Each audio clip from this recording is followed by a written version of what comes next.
close to any place. Okay, so where do we go from here?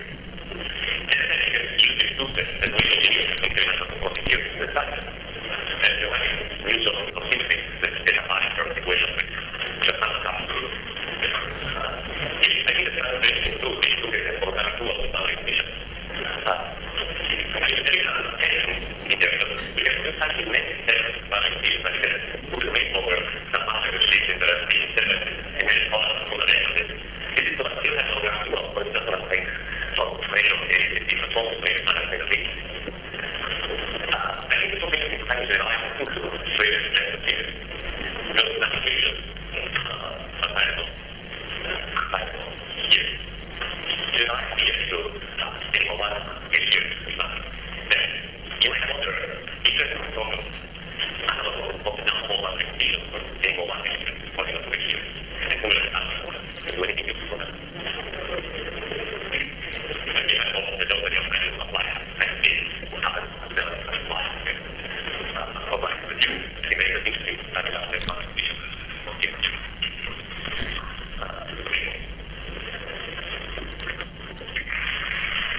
We put out in January, and I'll also, if I have time, have a couple of slides on some work that's not yet published, will hopefully come out soon. So the title of my talk is General Gauge Mediation, and when I gave this talk, it's a similar longer version at BU. I remember Shelley Blackshaw said, sounds like a dish in a Chinese restaurant, but okay. Let me, I forgot to thank the organizers also for inviting me here to give this talk, and also for organizing this wonderful conference at this amazing place, at this amazing time, where it's at the eve of the LHC era. Okay, so we're all very excited that the LHC is just around the corner. Of course, we've been saying that for a while, but now it's actually coming true.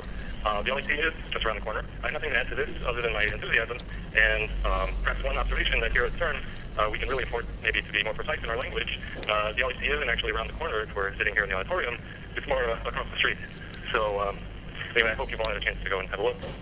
So what is this experimental apparatus across the street going to tell us about physics beyond the Standard Model?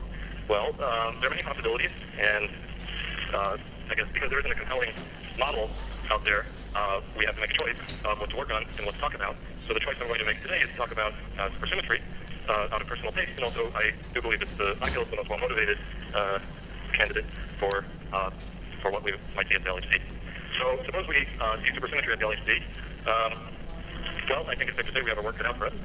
We know that if supersymmetry exists, it must be a spontaneously broken symmetry of nature, since we haven't seen the superpartners yet. Furthermore, we know from various considerations that if it's broken, it must be broken in a separate hidden sector, so an almost decoupled sector, which is separate and distinct from the MSSM, from the world we see around us. And the SUSY breaking, which happens in the hidden sector, must then be communicated to our visible sector via loops of some interactions or some extra particles. So explaining exactly how this works, if indeed we discover supersymmetry at the LHC, there are people that say we're going to discover supersymmetry at the LHC regardless of whether it exists or not. But anyway, when the dust settles, and it becomes clear we have discovered supersymmetry, then explaining how it's broken and communicated to our visible sector will, I think, be one of the great challenges, theoretical challenges for our time. It's going to take a while, probably, maybe not just the LHC, but it will require future colliders to really settle the question. So it's going to put food on our tables for many years to come. Okay, so as I said, there are many competing explanations for how supersymmetry is mediated to the MSSM. The one I want to focus on today is just one class of models and its gauge mediation, again, because I consider it to be a well-motivated choice. So the idea of gauge mediation, of course, is that a field and interactions which communicate SUSY breaking to our sector are nothing other than the interactions of the Standard Model, the gauge interactions of the Standard Model. And the advantage of doing that is, since the gauge interactions are flavor blind, mediating SUSY breaking with them automatically solves one of the big problems of the MSSM, which is the SUSY flavor problem. So the generic point in the MSSM parameter space has drastic flavor-changing neutral currents, which are unobserved. And so explaining why we live in a non-generic point in the MSSM parameter space where there are no additional sources of flavor violation other than those of the Standard Model, explaining that is one of the challenges of model building, and it's one thing that gauge mediation solves automatically. So there are other advantages to gauge mediation, and I just listed them here. I don't have time to explain them, but it's part of the standard propaganda, if you will. Okay, so that's gauge mediation in a nutshell. Now, let me get to the motivation for today's talk. The question we set out to answer was, what are the most general predictions and parameters of gauge mediation? So this is obviously an important question for the LHC era. If we want to rule in or out gauge mediation at the LHC, we have to know what's the most general possibility allowed in models of gauge mediation. So The reason this is an interesting question, at least to us, was that today many models of gauge mediation have been constructed. There are thousands of papers on this. But it was not clear to us in looking at all these papers which features of the models that were constructed were general and which were specific. So that's the question we set out to answer. A lot of these models that have been built fall into a framework which is known as ordinary gauge mediation and goes back to the work of these people in the 90s. So this is a very successful framework, and a lot of the predictions for colliders and things that people think of as related to gauge mediation actually follow from this framework. So the idea of the framework is very simple, and it's also similar in spirit to what we want to do today, or what I want to tell you about today. So the idea of ordinary gauge mediation is to throw away all the information in the SUSY breaking sector, except to say that there's some field, X, which is really a spurion, so it's really a background field, which only its BEV matters, and this field then gets the lowest component BEV and also an F component BEV. And so the F component BEV breaks supersymmetry, and the lowest component BEV together with the F component BEV tell us the power symmetry is broken. So this spurion is now supposed to parameterize the hidden sector and have to communicate SUSY breaking to the visible sector. So we introduce a field called messengers, which they have to be a real representation of the standard model gauge group in order to couple to the X field via these Yukawa type couplings. And through these Yukawa type couplings, the messengers receive tree-level SUSY mass splitting, whereas the scalar components of phi receive tree-level SUSY mass splitting, and then loops of these messenger fields together with the standard model gauge fields then communicate to supersymmetry breaking to the MSSM. So we can see this in more detail. So at one loop, we obtain gaugino masses. So the external legs here are the U1, SU2, and SU3 gaugino fields of the MSSM, and the fields that run in the loop are the messenger scalars and fermion. And in order to get something on zero, we have to insert both BEV of the spurion, lowest component, and its F component. That leads to a formula for the gaugino mass, which looks like this, is proportional to alpha R, the standard model gauge coupling for this one loop, and it also involves the SUSY breaking in this dimensional combination. At two loops, we get the fermion masses through these 8 diagrams. Again, the fields that run in the loop are messengers and gauge fields, and that leads to the following formula for this fermion mass squared. Again, it's two loops, so it's alpha squared. There's an F over N squared that appears here, and then we sum over the gauge groups weighted by this group theory factor, which is a quadratic Casimir. Okay, so based on these formulas and things, people have come up with, explored the parameter space for ordinary gauge mediation. It's still interesting to explore this parameter space, because it's not just one model, it's many models. There are some predictions for gauge mediation which follow from general considerations, and so we expect them to be always true, not just for ordinary gauge mediation, but from general considerations. So one of these I've already talked about, the absence of Liouvre changing neutral currents. Other predictions, however, really involve the structure of ordinary gauge mediation. For instance, relations among the gaugino masses or the fermion masses, or what's the lightest particle in the spectrum. These various features we will see turn out to be only true in certain models. Okay, one hint of this, well, there are many hints of this, but one way to see this very easily is to consider a class of models which are just almost trivial deformations of ordinary gauge mediation. I just consider multiple messengers, and I add renormalizable mass terms for them, and then I can study the parameter space of this model, and so that's what we did in a recent paper, and by including the most general possible couplings consistent with the standard model gauge groups, you can already see that some of the standard predictions of ordinary gauge mediation are violated. But since these are qualitative, we'd like to know what's going on really in detail and in full generality. So that's the question which we tried to answer. Okay, so now let me get to the heart of the matter. In the work I did with Patrick Mead and Nadia Seiberg, we set out to define once and for all what we mean by gauge mediation and to characterize the model as generally as possible models of gauge mediation using as few assumptions as possible. Okay, so here's what we said. The first ingredient for gauge mediation is that there's a hidden sector and a visible sector, and that the theory decouples into separate hidden and visible sectors in the zero coupling limit. So when we turn off the gauge coupling, there are two sectors which don't talk to each other. Now, part of our terminology is that the hidden sector includes any messengers if present. So we also would like our formalism to apply to models where there aren't clearly defined messenger fields. These would be strongly coupled models, and where there are fields charged under the standard model in here, but maybe they're not identifiable as messengers. Okay, now, to further characterize general gauge mediation, we say two things about the hidden sector, which would always be true. Obviously, it has to spontaneously break supersymmetry, and we'll say that it breaks supersymmetry at some scale n, which could just be shorthand for multiple scales if they exist. But okay, so we introduce a scale n at which the theory breaks supersymmetry. The second ingredient is that it has a global symmetry called G, which contains as a subgroup the standard model gauge symmetry when it's weakly gauged. And this weakly gauged is an assumption about the hidden sector, which is that at scales where supersymmetry is broken, the gauge couplings of the standard model are weak compared to whatever other dynamics is happening in the hidden sector.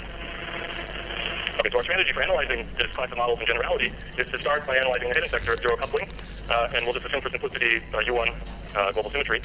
And so at zero coupling, all we have to do is the hidden sector is completely decoupled, and it suffices to analyze that. So, of course, the natural object to study, all we're told that we have is some theory which breaks supersymmetry and which has some global symmetry. So, and we're not told whether it's weakly or strongly coupled or what the Lagrangian is. So pretty much the only thing we can study are the global currents and their correlation functions. So the philosophy is to try to understand general properties of the theory before we know the underlying Lagrangian. And so in that respect, it's sort of similar in spirit to what people were doing before QCD was accepted and what we had with current algebra. Okay, but this is just an analogy in spirit. Okay, let me tell you a little bit about these global currents then. Since this is supersymmetry, they fall into a supermultiplet. This supermultiplet is known as a real linear supermultiplet, and in superfield notation, it looks like this. So it's some J, field J, which is defined by this equation d squared J equals 0. And since it's real, that also implies d bar squared J equals 0. So this defines the whole superfield, and in particular it implies current conservation. So you can think of the d squared J as the generalization of ordinary current conservation. So in components, you can work out what J is, or you can just look it up in Weinberg volume 3 or something. And so this is what it is. Let me just focus your attention on these four pieces here, the lowest components. These are the only independent degrees of freedom for the current superfield. And J nu here is, of course, the ordinary current which satisfies d mu J nu equals 0. So these guys here, little j bar, and capital J are the superpartners of the ordinary bosonic current. Okay, so now that we have the current superfield, of course, the next thing to study are its correlation functions. So the non-zero 2-point functions, that's the simplest case, these are constrained by Lorentz invariance and current conservation. That alone is enough to tell you which ones are non-zero, and moreover, you can constrain the index structure of them in the usual way. So let me just focus your attention on the main actors in our story here. There are these three fields here, these three functions of x here, which are real, C0, C hat, and C1. They are real, and B here is complex. Okay, so these are going to be the main protagonists in our story. And remember, keep in mind that the scale n we introduced as a scale of SUSY breaking in the hidden sector, but more generally it's just any old scale you want that we need for dimensional analysis. Okay, so there are a few more things we can say about the current. In the supersymmetric limit, you can show that the different components, the different 2-point functions are related to each other in this way, and that B, this complex one, is 0. So you can just show this using the algebra. More generally, since we're supposing that supersymmetry is broken spontaneously, we expect that at short distance it must be restored, and that's the statement about the 2-point functions, which is that they limit as x goes to 0 to the same number c, and then b limits to 0. And it's important that these 2-point functions are all regular as a function of x. Correspondingly, in momentum space, if we Fourier transform, we get a log divergence at large momentum for the c tildes, but not for the b tildes. Okay, now we're ready to couple our hidden sector to the visible sector. That's the next step. We do that by weakly gauging our global symmetry, which is still a U1.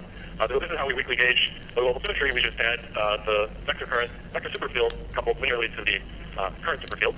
And the dots represent various contact interactions that are determined by gauge invariance. Okay, so now we can, at least formally, in our heads, integrate out the hidden sector exactly. So that's the goal. So by exactly, I mean that we compute all the 2-point functions, 3-point functions, etc., and we imagine doing that to arbitrarily, so we imagine computing those exactly.